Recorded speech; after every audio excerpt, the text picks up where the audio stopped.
মানুষ ভুল করে, মানুষ পাপে জড়ায়, কখনো জেনে কখনো না জেনে।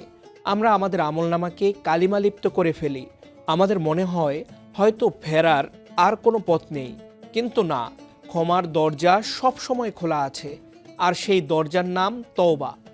আজকে আমরা এ সম্পর্কে একটি হাদিস শুনব। রাসূলুল্লাহ সাল্লাল্লাহু আলাইহি ওয়াসাল্লাম বলেছেন, গুনাহ হতে তওবাকারী ওই ব্যক্তির মতো যার কোনো গুনাহ নেই।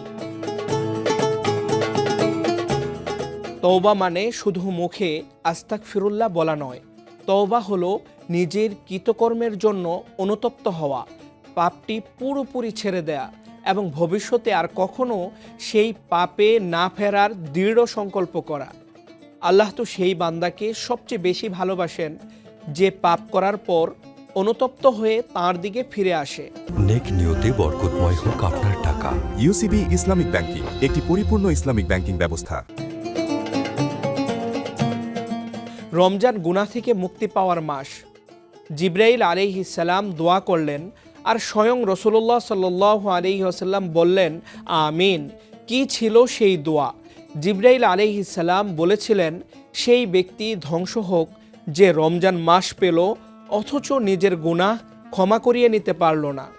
একবার ভাবুন, যার ধ্বংসের জন্য ফেরেশতাদের সর্দার দোয়া করেন আর যাতে আল্লাহর রসুল সায় দেন, তার চেয়ে বড় হতভাগা এই পৃথিবীতে আর কে আছে?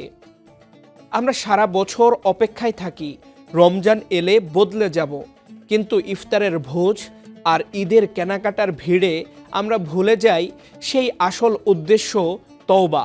মনে রাখবেন, এই রমজানই হতে পারে আপনার জীবনের শেষ সুযোগ।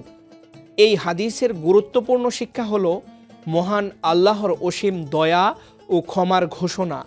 এটি আমাদের শেখায় যে মানুষ যত বড় অপরাধী করুক না কেন, খাঁটি মনে তওবা করলে আল্লাহ তাকে সম্পূর্ণ নিষ্পাপ করে দেন। মহান আল্লাহ আমাদের তওবা কবুল করুন, আমিন।